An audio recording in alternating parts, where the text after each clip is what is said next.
This is Frontline on Air. Major stories on the go. Israel's diversionary attack on Iran has set off a new security crisis in West Asia.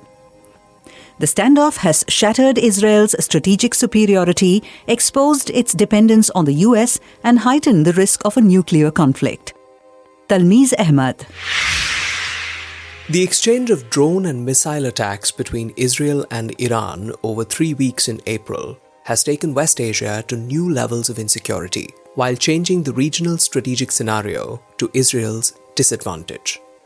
The recent confrontations began on April 1st when Israeli aircraft attacked the building housing the consular section of the Iranian embassy in Damascus and killed the Iranian Al-Quds Force commander in Syria and Lebanon, General Mohammad Reza Zahidi, along with another general and 5 other officials, all of them senior members of Iran's Islamic Revolutionary Guard Corps, IRGC.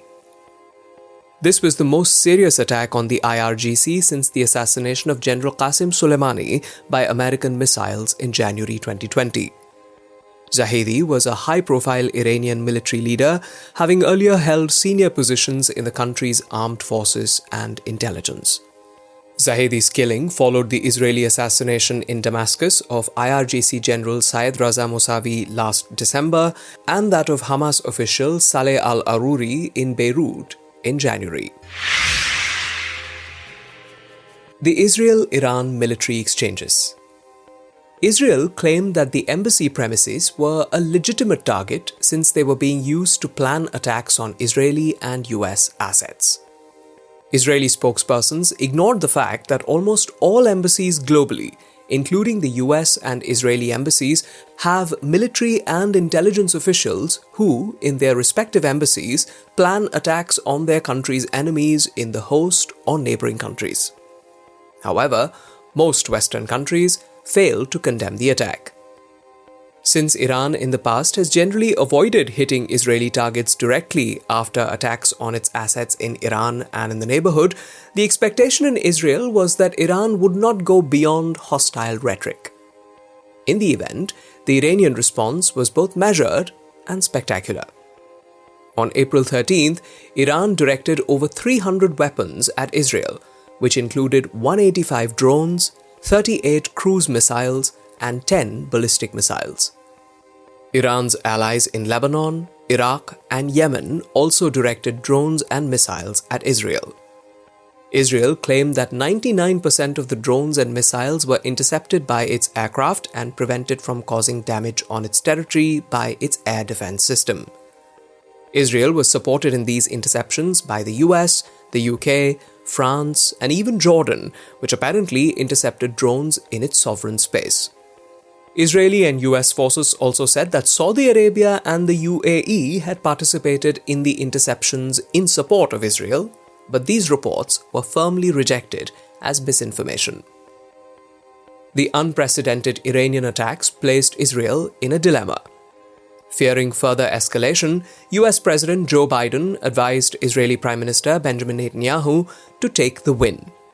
But Netanyahu, under considerable pressure from his extreme right-wing coalition partners, asserted that Israel would take action in its own interest. The extremist Minister of National Security, Itamar Ben-Gvir, called for a crushing attack on Iran. Israel's response came 5 days later, on April 19th. It directed just 3 drones at the central Iranian city of Isfahan, which were swiftly intercepted by Iran and caused no damage. A few hours later, Israel also hit Syrian military facilities in the southern province of Deraa and caused some material damage. Iran dismissed the attacks on its territory as an infiltration, without even mentioning that it was an Israeli attack. Looking back, it would seem that the 3 aerial exchanges between the regional foes were chess moves on the regional stage, each more heavy with symbolism. As of now, this round appears to have ended in a draw, with both sides deciding not to escalate the situation further. Run-up to the attack on the Iranian embassy. The Israeli attack on the Iranian embassy was instigated by events in March. Netanyahu was under increasing domestic pressure as the Gaza war seemed to have reached a stalemate. Popular disgruntlement with government policies was reflected in anti-government demonstrations calling for the release of hostages and fresh elections in different Israeli cities. However, Netanyahu focused on continuing the conflict, making no effort to negotiate a ceasefire and obtain the exchange of Israeli hostages with the release of Palestinian prisoners. A commentator, Nahum Barnea, wrote in the Israeli daily Yediot Ahronot, quote, "The muddling in hostage negotiations parallels the muddling in Gaza, the muddling in Lebanon, and the muddling in Washington." Unquote. The last reference was to the steady, month-long estrangement between the US and Israel, with the former, Israel's staunchest ally, publicly expressing dissatisfaction with Netanyahu's approach to the war in Gaza. On March 3rd, US Vice President Kamala Harris called for an immediate ceasefire in Gaza and criticized Israel for inadequate aid deliveries into the beleaguered enclave. These were the first public criticisms of Israel at this high level, and were the US administration's response to increasing domestic dissatisfaction with Biden's total support for Israel. Soon, there were reports in the US of a Biden-Netanyahu rift, with some Democratic senators even calling for curtailing arms supplies to Israel if humanitarian aid to Gaza was not increased. The Biden administration also conveyed to Israel that its planned attack on Rafah, where nearly 2 million displaced people of Gaza had taken refuge, would amount to crossing a red line. Senate Majority Leader Chuck Schumer launched a personal attack on Netanyahu, saying his continuation as Prime Minister was a liability for Israel. To crown this US-Israel divide, the UN Security Council on March 25th adopted a Security Council resolution that called for an immediate ceasefire in Gaza. The expected US veto never happened. The Biden-Netanyahu divide was exacerbated on April 1st when Israeli soldiers killed 7 aid workers with the global charity organization World Central Kitchen. Some of those killed were from Australia, Britain, Canada, and Poland, all US allies. Biden declared himself outraged and heartbroken. Thus, Israel's attack on the Iranian embassy was a calculated escalation to divert US attention from Gaza to Iran. Netanyahu calculated that either Iran would not retaliate immediately, or even if it did and confrontation escalated, the US would rush to Israel's assistance. Netanyahu's gambit was remarkably successful. Now, instead of castigating the Israeli Prime Minister for dragging West Asia towards a regional conflict, Biden announced on April 14th on X that his country's, quote, commitment to Israel's security against threats from Iran and its proxies is ironclad, unquote. To demonstrate this ironclad support, the head of the United States Central Command, CENTCOM, General Eric Kurilla, rushed to Israel to coordinate with Israel the response to Iran's expected retaliation. There was no reference now to the killing of aid workers or the humanitarian crisis in Gaza. Iran's attack and Israel's counter-response. Iran's robust response to the attack on its embassy, called Operation True Promise, seems to have surprised both Israel and the US. There are reports that Iran gave an advance warning to its neighbors and possibly even to the US about the impending attack. Most of the drones were slow-moving, taking several hours to reach Israel, and could be easily intercepted and destroyed, enabling Israel to claim a spectacular victory by downing 99% of the attacking vehicles directed at its territory. The important point to note is that some missiles did penetrate Israel's Iron Dome defense system and hit certain specific targets, the Nevatim and Ramon air bases from where Israeli aircraft had taken off to attack the Iranian embassy and possibly Israel's intelligence base in the Golan Heights. An IRGC commander said that Iran could have launched a much larger attack, but, quote, we restricted it to only target facilities that the Israeli regime had used to attack the Iranian consulate, unquote. But the attacks still have considerable strategic significance. They were Iran's first direct attacks on Israel from its territory.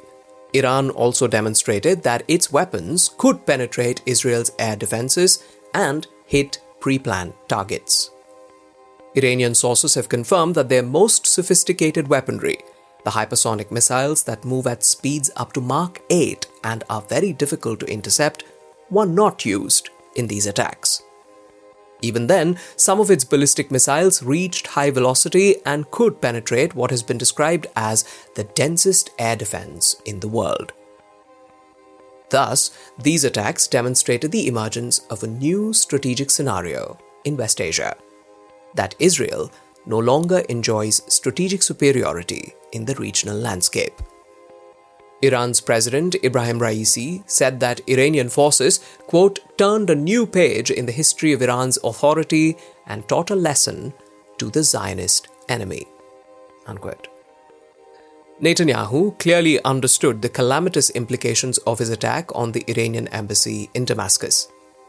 Despite Biden's advice to take the win, he knew there was no win. Israel had to make a quick counter-move to demonstrate its capacity to access important Iranian targets. As Israeli commentator Ben Caspit said, Netanyahu needed to, quote, restore Israel's deterrence capability, unquote. It achieved this with the attack on Isfahan on April 19th. Though only 3 drones were directed at the city, the action had considerable symbolic value. Isfahan has Iran's Natanz nuclear facility that is central to its weapons program. It also has a prestigious nuclear technology research facility and an airbase. Thus, Israel has made it clear that if Iran can hit targets in Israel, the latter also has the ability to attack Iran's sensitive assets. Although Ben-Gvir called the attack feeble, the message has gone across to Iran's leaders that the two countries have the capacity for mutual assured destruction of West Asia itself. What next? Now that the threat of an Israel-Iran confrontation has receded, the attention has shifted back to the Gaza war. This means focusing on the terms of a truce and the release of hostages and prisoners. It is not yet clear whether this will be a short 6-week truce or a longer ceasefire that will open up space to address festering political issues in Israel.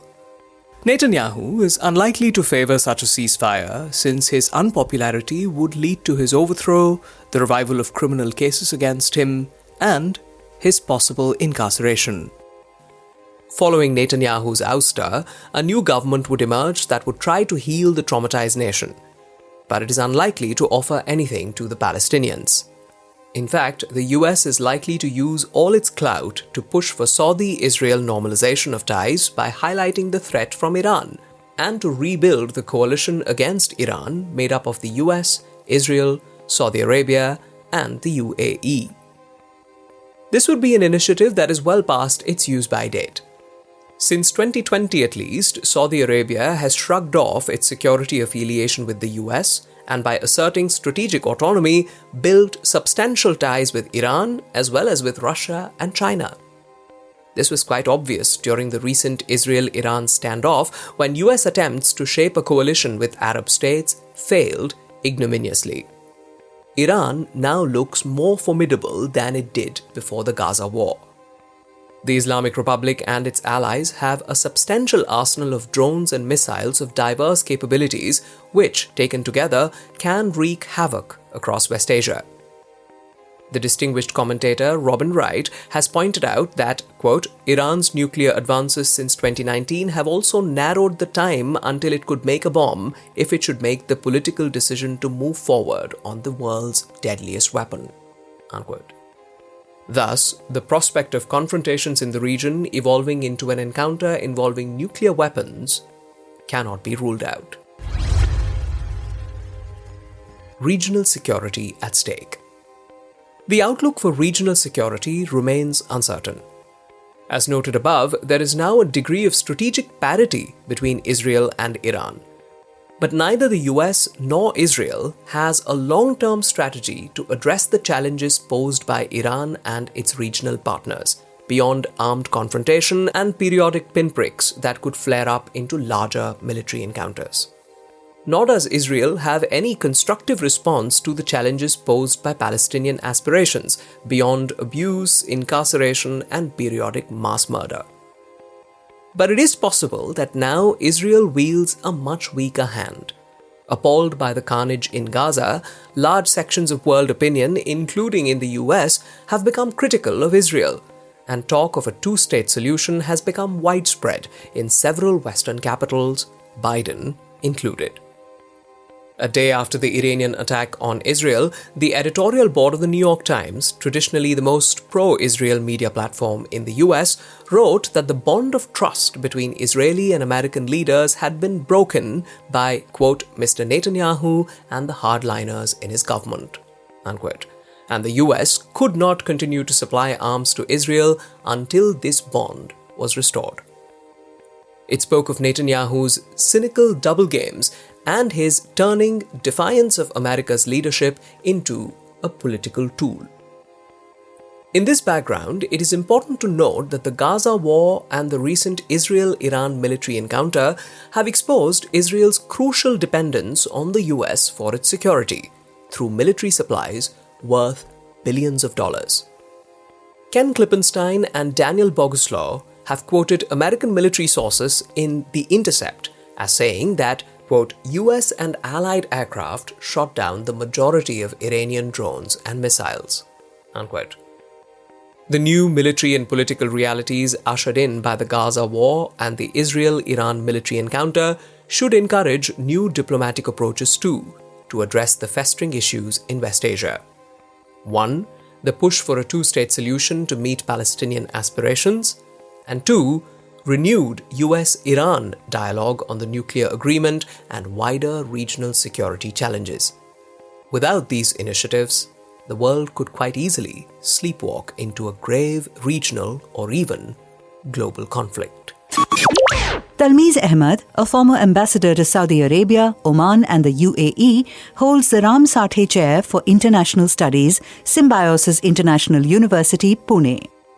His latest book, West Asia at War, Repression, Resistance and Great Power Games, was published by HarperCollins in April 2022.